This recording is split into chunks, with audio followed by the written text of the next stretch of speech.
함께 나눈 시간 갖도록 하겠습니다. 오늘은 에베소서가 되겠습니다.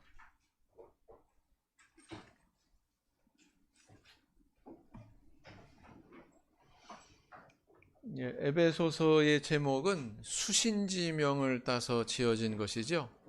그래서 헬라어 원전 제목도 이 에베소라고 하는 단어가 들어갑니다. 한글 성경도 거기에 따라서 에베소서로 이렇게 명명을 했죠. 자, 에베소서는 누가 기록했습니까? 바울 사도가 기록한 저술입니다. 그러면 그 근거는 뭐냐? 바울 사도가 이제 그 각 서신마다 항상 인사말로 시작을 하고 있는데 그 인사말에 나타나는 독특한 두 개의 단어가 있죠. 은혜와 평강. 그래서 은혜와 평강이 너희에게 있을지어다. 이렇게 축복하는 말로 항상 그 서신서를 시작하는데 이것도 또 바울의 저작이라고 하는 것을 반영하고 있다 이렇게 볼 수 있습니다. 그리고 또 에베소서 3장 1절 4장 1절을 보면은요 예수 그리스도의 일로 인해 갇힌 자 된 나 바울은 뭐 이렇게 옥에 갇혀서 썼다고 하는 그런 사실을 이렇게 내비치고 있죠. 이런 걸로 볼 때 본서의 저자는 바로 이렇게 옥중에서 신도들에게 편지를 발송했던 바울이다. 이렇게 확증할 수 있겠습니다. 기록 연대는 아마도 한 AD 61년에서 62년 정도 기록이 됐을 것이다. 바울 사도가 한 66년 그 무렵에 순교하는 걸로 알려져 있죠. 자, 이제 저희들이 좀 주목해서 봐야 될 이제 배경입니다. 배경. 에베소서의 배경. 먼저 이제 에베소라고 하는 이 도시에 대해서 이해를 해야 되는데 전에 왜 항구 도시 있었죠? 항구 도시를 배경으로 기록이 된 서신이 있었죠? 고린도 전후서. 그죠? 고린도라고 하는 도시도 항구 도시였는데 이 에베소 역시 항구 도시였습니다. 그래서 굉장히 상업적으로 군사적으로 중요한 그런 중심 도시였다. 또 여기에는 뭐가 있느냐? 세계 7대 불가사의 중에 하나라고 하는 아데미 신전이 있었다고 그래요. 이 신전의 규모를 나타내는 게 있는데 뭐냐면은 기둥의 개수. 그래서 한 100여 개의 기둥이 세워졌다. 어마어마하죠? 네, 기둥만 100여 개. 그 다음에 높이가 17m. 에게 17m밖에 안 돼요. 이때 당시엔 높았어요. 엄청 높았던 거예요. 그죠? 그래서 이제 이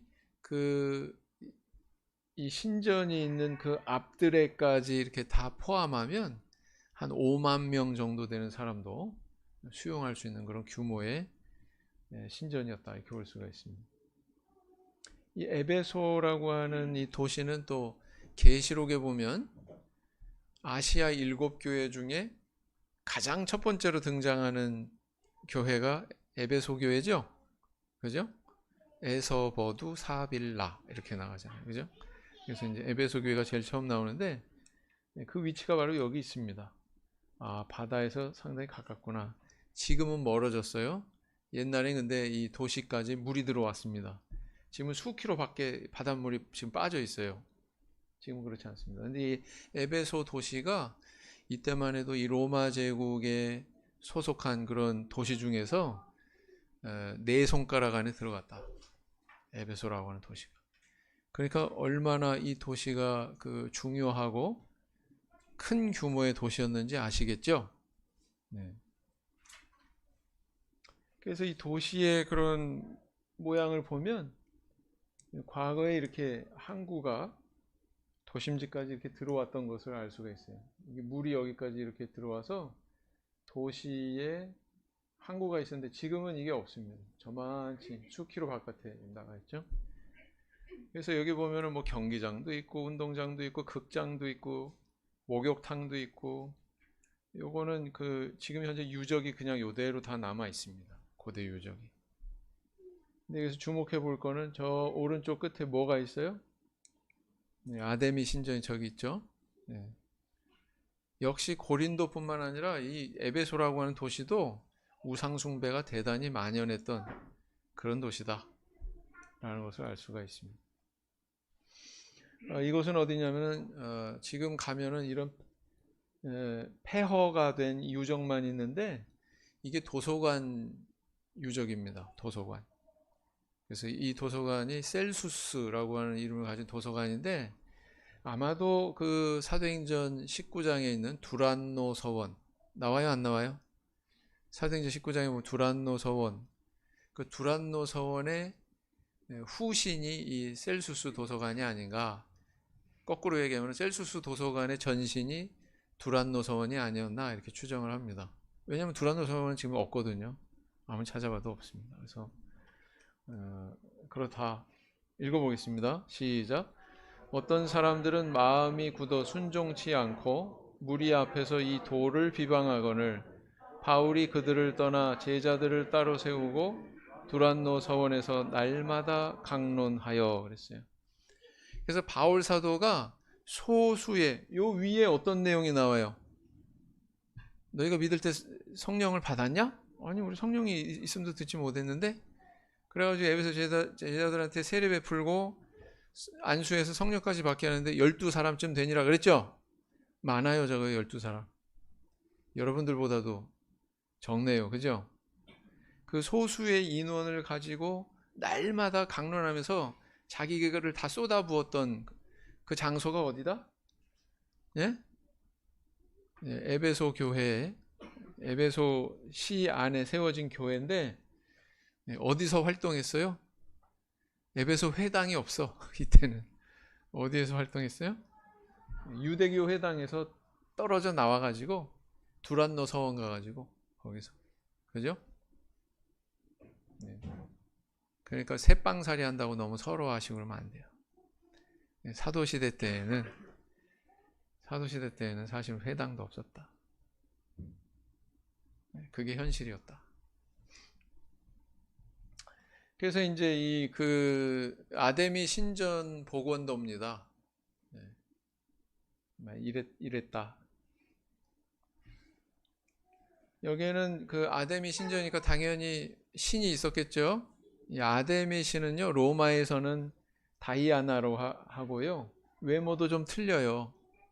네. 근데 오른쪽에는 보면은 뭐예요? 이거는 다른 문화권에 있던 아르테미스가 바로 다이아나고 다이아나가 아르테미스 여신이었다. 가운데 볼록볼록한 뭐가 있죠? 이것은 그 유방이다. 그래서 여기 보면은 많은 새끼들이 있잖아요, 이렇게. 그죠? 새끼 신들이 있어요, 없어요, 여기? 네? 다산과 풍요를 기원하는 신입니다. 우상입니다. 그러다 보니까 이렇게 생겼어요. 이런 신을 섬겼어요. 그래서 그 신전 앞에는 거대한 그런 신상이 이렇게 서 있었다고 이렇게 전해지고 있고요. 그것을 상상해가지고 이렇게 복원한 그림입니다. 근데 이게 사도행전에 나와요. 또 에베소에서 어떤 일이 있었나. 데메드리오라고 하는 은장색, 데메드리오라고 하는 사람의 직업이 뭐냐면 은장색인데, 그건 뭐냐면은 아까 보신 그 아데미 여신의 모형을 만들어서 여기 신전에 이제 제사 드리러 오는 사람한테 판매하는 거예요. 판매. 그 신상을. 그런 직업을 가진 게 뭐예요? 은장색이에요. 그런데 세상에 이 은장색이 팔이 날리게 됐어. 뭐 코로나19가 온 것도 아닌데 팔이 날리게 됐어요. 그 이유가 뭔지 아세요? 그리스도의 복음으로 인해서 그렇게 된 겁니다. 한번 읽어보겠습니다. 시작. 우리의 이 영혼만 천하여질 위험이 있을 뿐 아니라 큰 여신 아데미의 전각도 경홀히 여김이 되고 온 아시아와 천하가 위하는 그의 위엄도 떨어질까 하노라 하더라. 그랬어요. 여기 여신 아데미의 전각 나오죠? 에베소입니다. 에베소. 그 다음 34절 몇 구절 뒤에 뭐가 나와요? 저희는 시작 저희는 그가 유대인인 줄 알고 다 한 소리로 외쳐 가로되 크다 에베소 사람의 아데미여 하기를 2시간 동안이나 하더니 이 사이에 무슨 일이 있었어요? 은장색 데메드리오가 굶어 죽게 생겼어요. 왜? 바울 사도가 얼마나 열심히 전도를 했는지 에베소에 있는 사람들이 우상을 안 믿어. 에베소뿐만 아니라 아시아 전역에 그 우상은 쓸데없는 거다. 그 헛된 일이다. 그렇게 복음을 전하고 다니니까 이 신을 경배하는 사람들이 점점 없어졌어요. 예. 그러다 보니까 우상을 만들어 가지고 파는 장사도 못해 먹는 거죠. 그러다 보니까 그 에베소 사람들을 규합해 가지고 선동을 합니다. 예. 선동을 한 그 내용이 34절 이 내용이에요. 그래서 소요를 일으키죠. 막 아데미 여신을 막 구호를 외치면서 데모를 한 거예요. 그래서 이제 바울 사도가 또 여기를 떠나죠. 그런 사연이 있는 도시가 어느 도시다? 에베소다. 에베소는 또 뭘로 알려져 있습니까? 요한 사도가 말년까지 여기 기거하면서 목양했던 그런 곳이 바로 에베소다. 또 여기 그 사도 요한에게 예수님께서 십자가에서 누구를 맡겼어요? 육신의 어머니 마리아. 그래서 그 육신의 어머니 마리아를 모신 것으로 이렇게 알려져 있죠. 그걸 기념해서 뭐 이렇게 작은 교회를 또 교회가 아니라 집을 이렇게 꾸며놨습니다. 그래서 지금도 가면은 이제 이런 유적이 있어요. 로마식의 그런 도시 구성이죠. 이렇게 주랑이 쫙 있고 여기에는 이제 사람들이 지나다니는 보도가 있고 가운데는 이제 마차가 이제 달리는 그런 차로가 있죠. 이 보도를 보면은요, 여러분 한번 보세요. 요즘 우리 성도님들 그 길에 보행할 때 이렇게 바닥을 이렇게 아름답게 타일 바닥을 이렇게 꾸며놓은 그런 데가 있어요? 흔하지 않아요. 네. 근데 이때 사람들은 이런 데 밟고 지나다니면서 생활했다. 네. 이거는 에베소라고 하는 도시가 얼마나 문화적으로 발달했고 얼마나 풍요로웠는지를 반영하는 일면이다 이렇게 볼 수 있습니다. 그 다음에 이제 이건 사우나 유적인데요. 로마 시대의 그 사우나 문화는 굉장히 유명하죠. 사람들이 일과를 끝내면 사우나에 가서 목욕을 하면서 이제 피로를 풀고 그랬죠. 공중 목욕탕이 발달되었다. 그래서요, 그 사우나에까지 이렇게 온수를 수송하는 이런 수송관이 있어요. 이런 유적이 있습니다. 온수, 냉수 따로 있어요. 그래서 이제 사우나에서 그 물을 다 쓰면 이제 폐수는 어떻게 해야 돼요? 또 하수구로 흘려보내야 되잖아요. 그거는 그냥 흘려보내는 게 아니라 화장실에서 재활용했다. 이게 화장실이다. 아이고, 이게 무슨 중국 화장실도 아니고 칸막이도 없어. 이렇게 생각하시겠죠? 왜 칸막이가 없을까요? 로마 시대 사람들은 이렇게 길게 늘어뜨려져 있는 토가라고 하는 그런 이런 의복을 착용하고 생활을 했어요. 그러다 보니까 칸막이가 따로 필요 있다 없다? 옷으로 다 품위 있게 그렇다. 여러분들은 칸막이로 이 사람들의 문화의 수준을 판단하겠지만 이 사람들 얼마나 선진 문명을 누렸는지 한번 생각해 보세요. 이렇게 사우나도 했죠. 그 폐수도 다 활용했죠. 이 수세식이 이미 이때부터 있었단 말이에요. 그죠?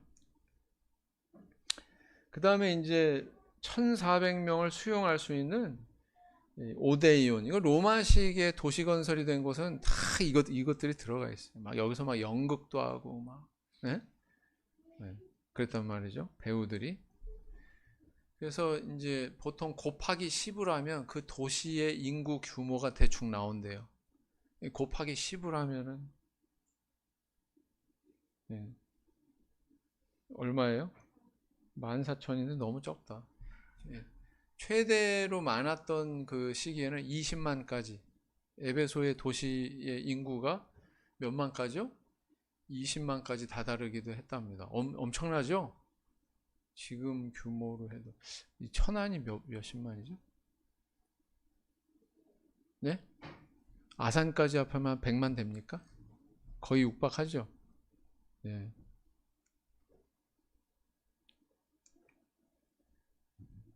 자, 이제 에베소의 교회가 선 것은 그럼 언제냐? 이런 도시에 이 교회가 선 것은 바울의 2차 전도 여행 중인 AD 50년경에 세워진 것으로 추정합니다.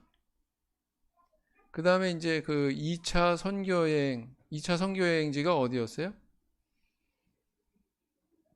아시아가 아니었어요. 에베소가 있는 아시아가 아니었습니다. 2차 선교 여행지는 마게도냐에서 밤에 사람이 나타나가지고 와서 우리를 도우라. 유럽인이 눈동자 시퍼런 유럽인이 떡 나타나가지고 그렇게 요청하는 환상을 보고는 바울이 어디로 건너가요? 에게해를 건너서 유럽으로 건너갑니다. 유럽으로. 그래서 그 세워진 교회들이 뭐였냐면 빌립보 교회, 데살로니가, 베레아, 아덴, 고린도 이런 데 돌아다녔죠? 네?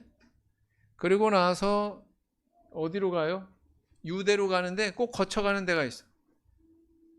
유대로 다이렉트로 가는 게 아니에요. 어디로요? 에베소를 일단 한번 갔다가 에베소에서 다시 좀 숨 한번 돌리고 그 다음에 유대로 갑니다.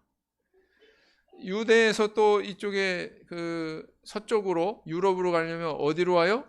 쭉 와서 아이고 좀 쉬자. 에베소 들려. 그 다음에 거기서 다시 또 유럽, 뭐 마게도냐니 아가야니 이런 지방으로 갑니다. 그러니까요, 에베소는 허브 역할을 하는 그런 도시였어요. 허브 역할을 하는 그런 항구 도시였습니다. 그래서 이제 그 18장에 보면 굉장히 낙담하는 그런 연약해졌던 그런 바울 사도의 그 사역의 순간이 있었죠. 고린도에서. 그걸 어떻게 알 수 있냐면 밤에 주님께서 나타나셔가지고 두려워하지 마라. 잠잠하지 말고 말해라. 뭐 이렇게 말씀하시잖아요. 두려워하니까 두려워하지 마라. 이렇게 말씀하시는 거지. 이 성에 내 백성이 많다. 고린도에. 그래서 이제 그렇게 위로를 하셨었는데 그때 만난 인물들이 누구예요? 그때 부부 장막 깃는 일을 했던 브리스길라와 아굴라. 이들을 이제 고린도에서 잘 훈련시켜 가지고 어디로 이동합니까? 이제 배 타고 이제 또 저기 에베소까지 가죠. 그러니까 에베소에다가 이 부부를 남겨둡니다. 에베소 교회가 이 부부의 도움을 받죠. 그래서 이 부부가 거기서 만난 인물이 에베소에서 만난 인물이 누구였냐면은 알렉산드리아 출신의 누굽니까? 아볼로. 네, 그렇죠. 그리고 이제 3차 전도 여행에도 바울 사도가 이 에베소에 2년 3개월 이상 머물면서 복음을 전하는데 이때 에베소에서 가장 큰 성과를 이룹니다. 그걸 어떻게 알 수 있느냐? 가장 큰 성과라 함은 먼저 이걸 읽어보겠습니다. 시작. 바울은 더 여러 날 유하다가 형제들을 작별하고 배 타고 수리아로 떠나갈새 브리스길라와 아굴라도 함께 하더라. 바울이 일찍 서원이 있으므로 겐그레아에서 머리를 깎았더라. 에베소에 와서 저희를 거기 머물러 두고 자기는 회당에 들어가서 유대인들과 변론하니 그랬어요. 에베소에 왔죠? 네. 가장 이제 나옵니다. 가장 큰 성과를 반증하는 게 두 가지가 있어요. 첫째, 이겁니다. 읽어보겠습니다. 시작.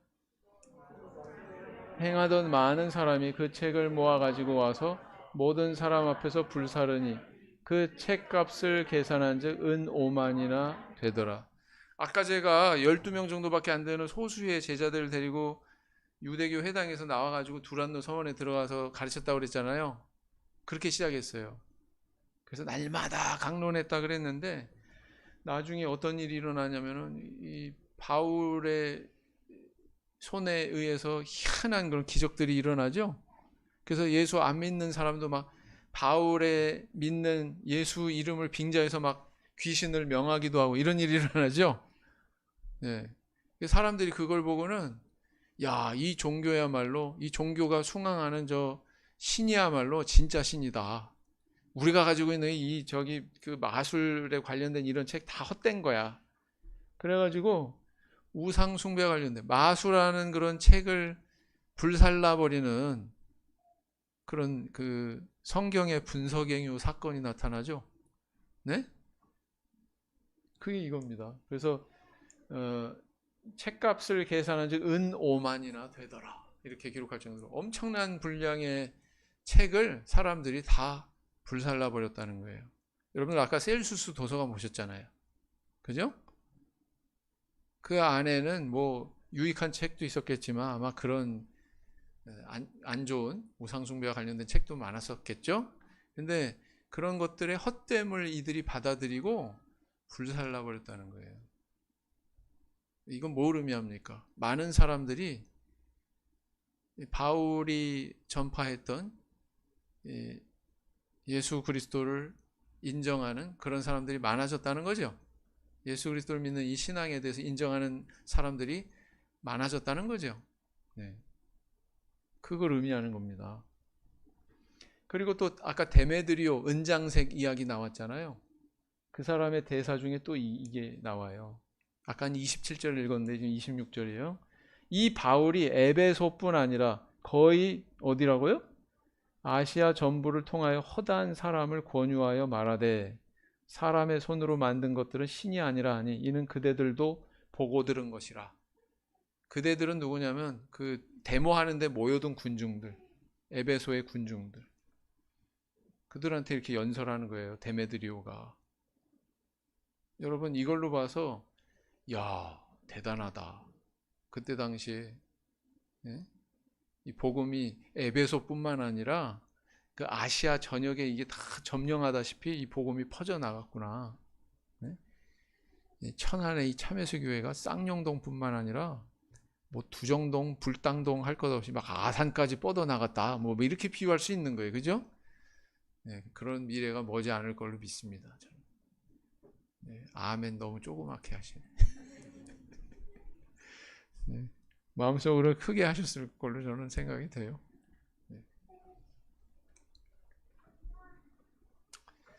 그래서 뭘 할 수 있냐면은 자 에베소 교회에서 12명의 제자들을 두란노 소원을 끼고 굉장히 전심전력하면서 바울 사도가 집중을 해가지고 그 이전에는 실패를 맛봤다고요. 실패와 같은 그런 그 아픈 경험을 했다고요. 그래서 의기소침해가지고 고린도 교회 가가지고 고린도 시에 가가지고 예수님의 성령께서 주시는 그 음성을 통해서 위로받아야 되고 막 이랬던 바울 사도인데 그 다음에 이제 에베소에서는요 정말 심기일전했던 것 같아요. 그래서 그렇게 열심히 날마다 강론하고 그래서 결국은 그 도시를 바꿔놓고 그 도시를 끼고 있는 아시아 전역을 바꿔놓는 이런 성과를 나타낸 거죠.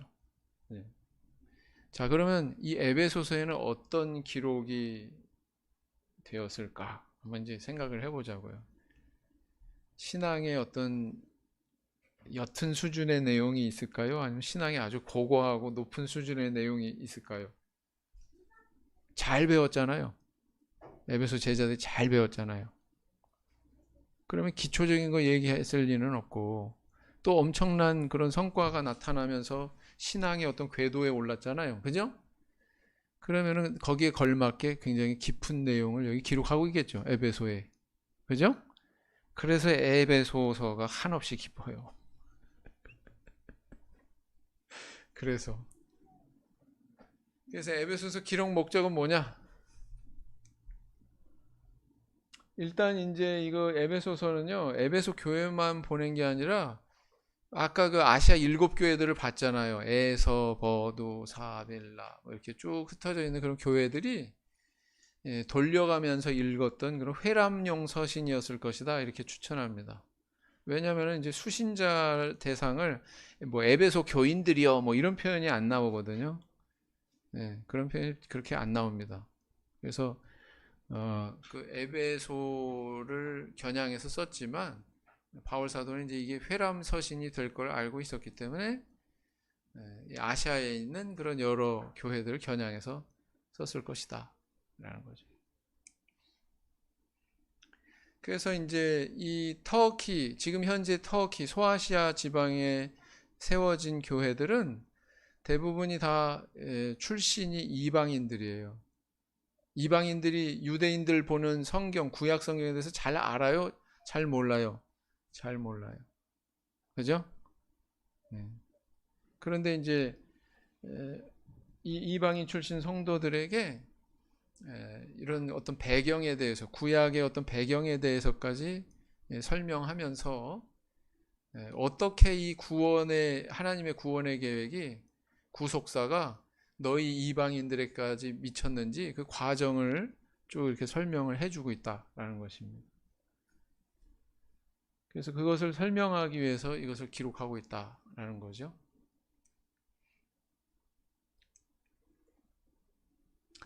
그리고 나아가서 너희들이 이렇게 이루고 있는 공동체가 교회인데 이 교회가 어떠한 것이다 라는 것에 대해서 설명하기 위해서 본서를 기록했다라는 것입니다. 그래서 보면은 교회에 대해서 어떻게 표현하고 있어요?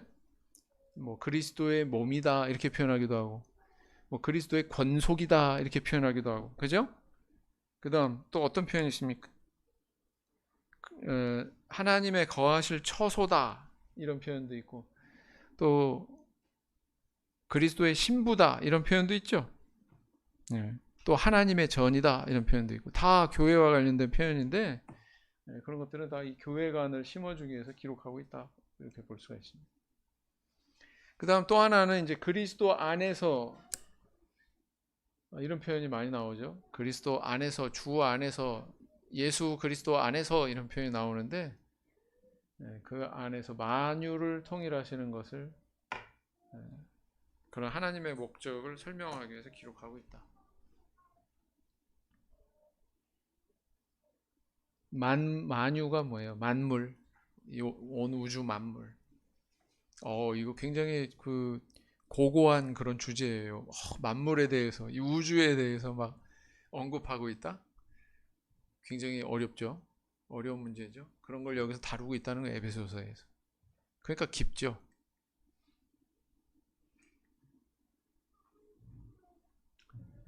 자, 하나님의 나라는 뭐 이미 시작됐다. 그러나 아직 완성된 건 아니다.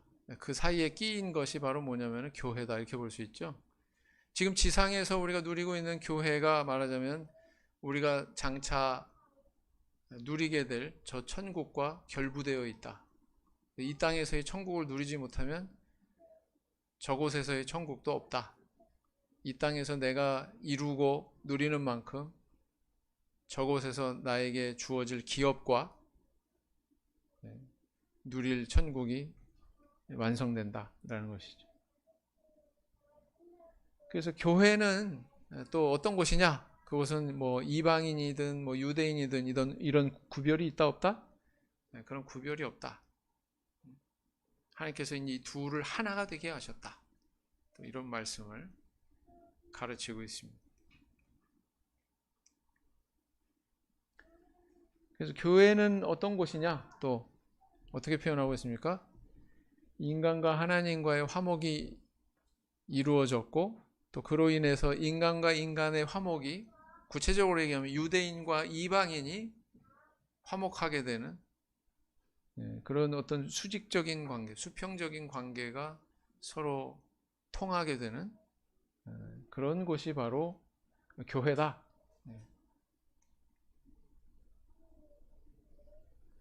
그래서 이제 이거는 교리적인 내용이잖아요. 여태까지 얘기한 건 교리적인 내용이죠.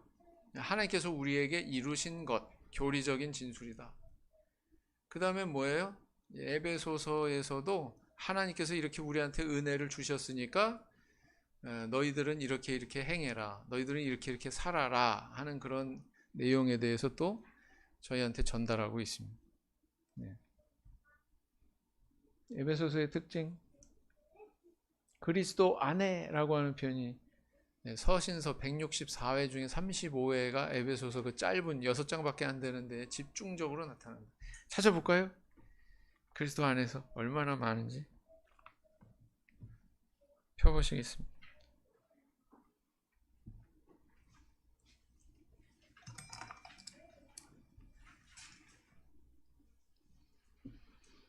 1절부터 나와요. 1장 1절부터. 하나님의 뜻으로 말미암아 그리스도 예수의 사도된 바울은 에베소에 있는 성도들과 그리스도 예수 안의 신실한 자들에게 편지하노니. 그랬죠? 3절 찬송하여다 하나님과 우리 주 예수 그리스도의 아버지께서 그리스도 안에서. 그랬죠? 4절 곧 창세전에 그리스도 안에서. 그 다음 6절 이는 그의 사랑하시는 자 안에서. 이것도 역시 같은 의미입니다. 그 다음 9절에도 또 나와요. 중간 이후에 보면 곧 그 기쁘심을 따라 그리스도 안에서. 그래서 10절에 보면 하늘에 있는 것이나 땅에 있는 것이 다 그리스도 안에서. 숨 차가지고 못하겠어요. 여기까지만 찾겠습니다. 궁금하신 분은 야 정말 35개 나와? 찾아보세요. 찾아보시기 바랍니다. 아무튼 그리스도 안에서라고 하는 표현이 많이 나온다. 그 다음 골로새서와 유사한 점이 굉장히 많다. 에베소서는요 115구절이고 골로새서는 95구절인데 그 가운데 비슷한 내용을 기록한 구절이 78절이나 돼요. 어마어마하죠? 네. 이 골로새서 95절 중에 78절 빼봐요. 네? 열 몇 구절이야? 17구절만 뭐 다른 내용이지 뭐 다 거의 같은 내용이죠. 그죠? 네. 어마어마한 17구절이 아닌가? 나 참 산수를 못 해가지고. 맞나? 맞네.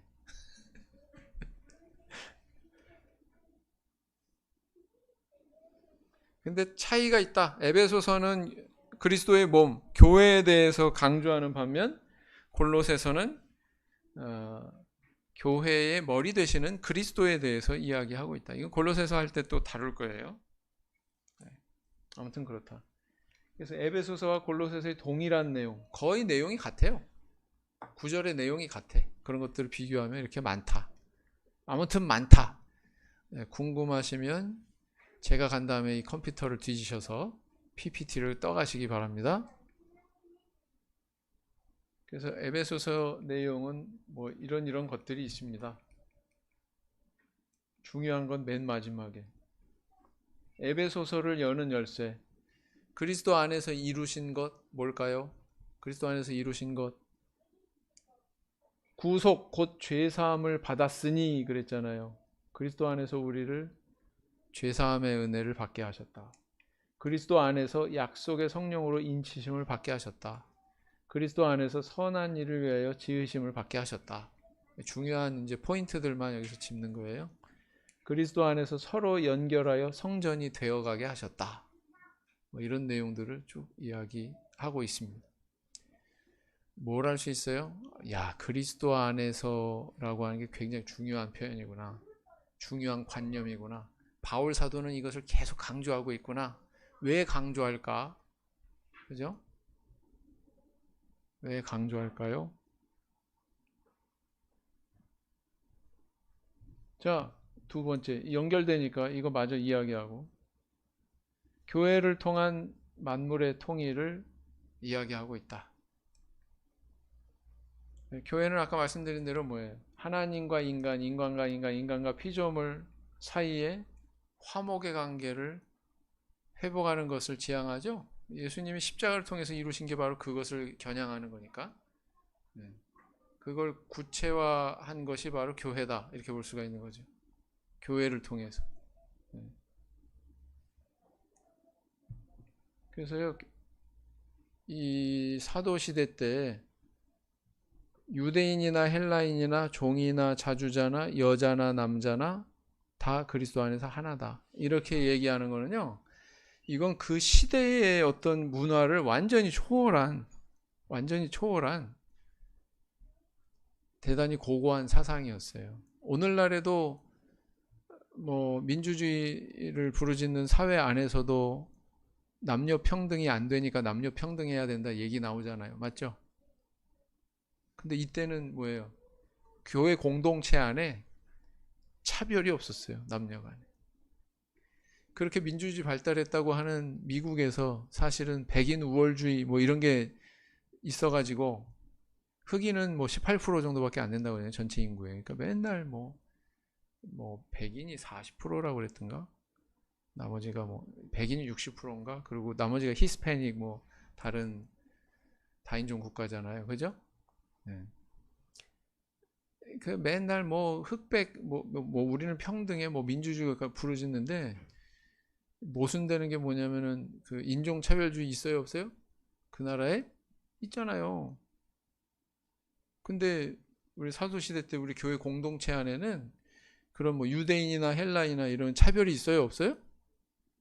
구수인도 나와요. 구수 사람 흑인도 나와요. 그죠?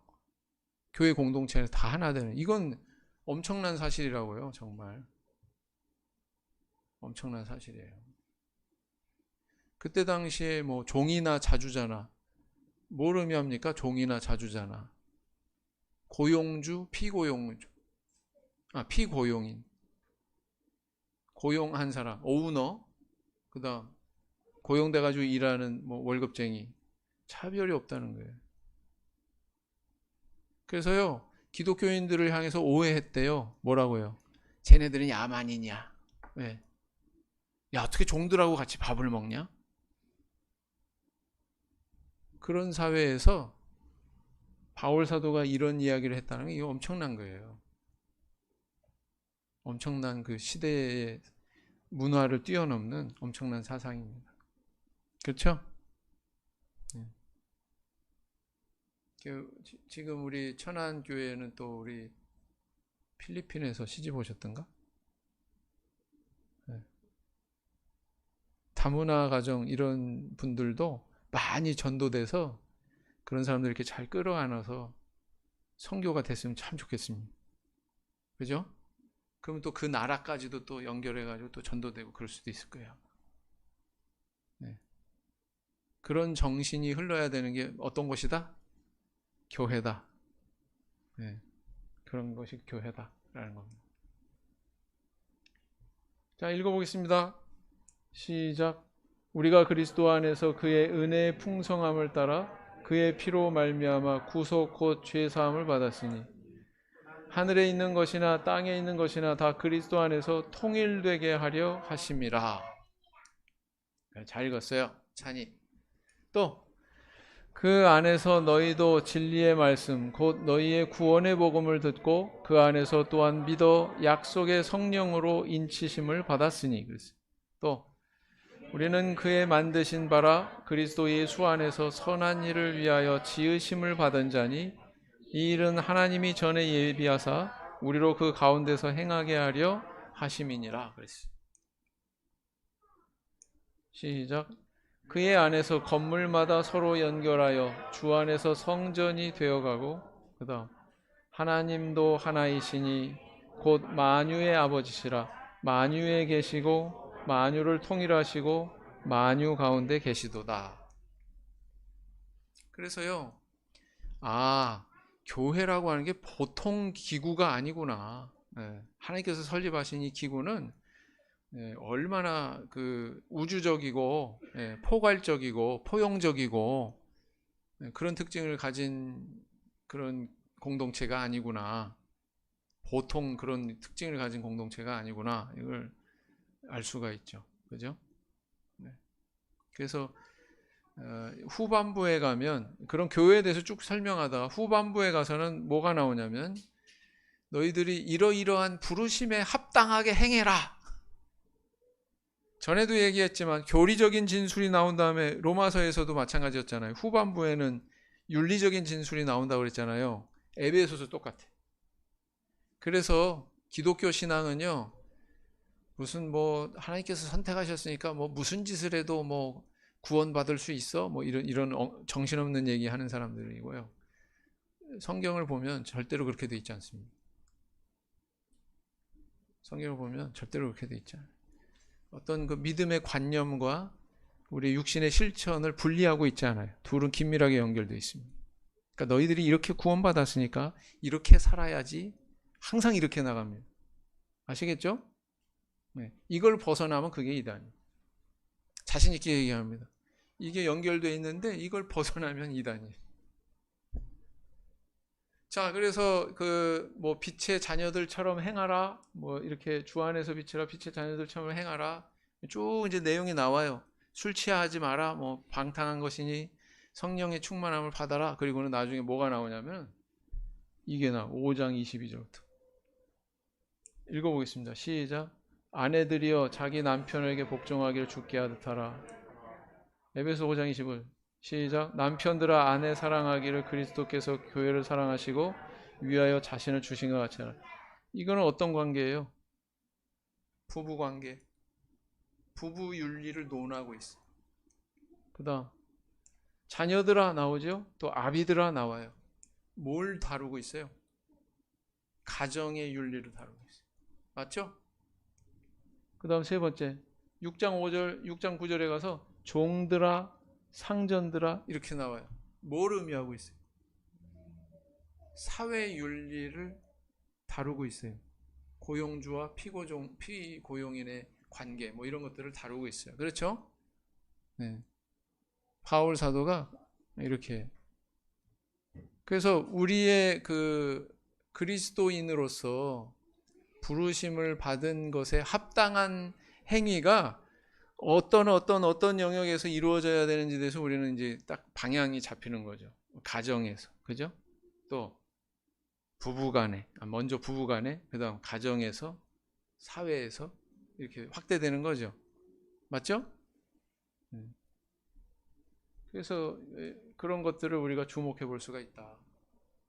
에베소서에서는 그런 것들을 다 다루고 있다. 구원에는 하나님의 목적이 있습니다. 하나님께서는 목적이 있기 때문에 우리를 한번 찾아보겠습니다. 에베소서 1장 우리를 선택하셨는데 언제 선택하셨다고요? 1장 4절에 보면 네? 곧 창세전에 그리스도 안에서 우리를 택하사. 여러분들 이거 굉장히 아까도 얘기했지만 에베소서는 깊은 내용이 나온다고 그랬잖아요. 아, 하나님 나를 창세전에 선택하셨어. 너무 감사합니다. 이렇게 깨닫고 찬양하고 감사하는 분 계세요? 혹시? 근데 바울 사도는 에베소 교인들한테 이걸 가르치고 있다고요. 너희들은 창세전에 그리스도 안에서 선택된 거예요. 이게 논리적으로 어떻게 되는 거예요? 그리스도께서 이 땅에 육신으로 오실 거 이미 창세전에 계획하셨어요. 하나님께서. 맞죠? 그래서 이 땅에 오신 거예요. 근데 이 땅에 왜 오셨습니까? 왜 육신으로 오셨어요? 우리 구원하시기 위해서. 그죠? 그러니까 우리의 구원을 위해서 이 땅에 오신 것이 창세전에 계획됐다면 우리의 구원도 창세전에 예비되었다는 뜻입니다. 맞습니까? 그래야 논리적으로 맞죠. 네. 그래서 그런 그 부르심에는 하나님의 목적이 있는데 그 목적에 대해서 쭉 나열하는 거예요. 에베소서에서 쭉 나열합니다.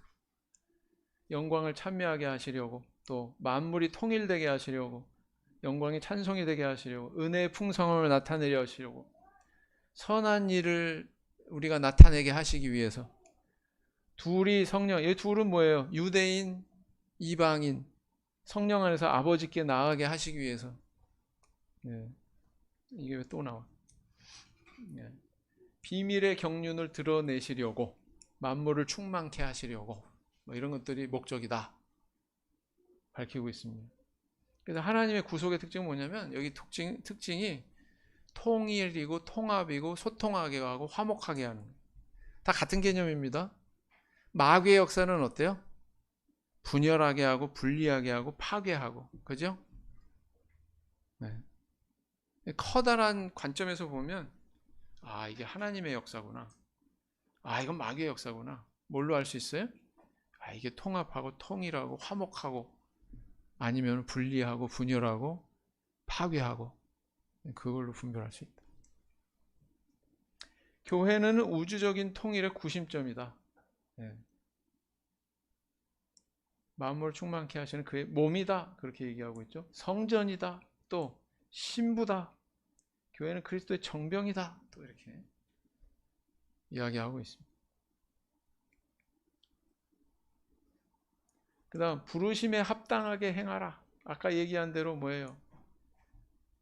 이런 윤리적인 요소들을 쭉 얘기하고 있습니다. 빛의 자녀들처럼 행하라. 하나님의 전신갑주를 입으라. 그러면서 본서를 끝내고 있습니다. 그래서 교회가 어떤 곳이냐, 교회에 어떤 영광된 모습이 있느냐, 이런 것들을 깨달으시려면 어떤 경건을 봐요? 어떤 서신을 봐요? 에베소서를 보시면 됩니다. 그래서 우리 천안에 하나님께서 이렇게 교회를 세우신 것은 우연히 된 일이 아니다. 하나님의 목적이 있다 없다? 반드시 하나님의 목적이 있습니다. 그 목적이 뭘까? 우리 성도님들은 그 답을 찾아가시고 하나님의 그런 역사하심을 더듬어서 하나님과 동행하는 그런 길을 가는 것이 우리 성도님들에게 주어진 숙제라고 생각이 됩니다. 오늘 여기까지 살펴봤습니다. 묵상기도 하시겠습니다.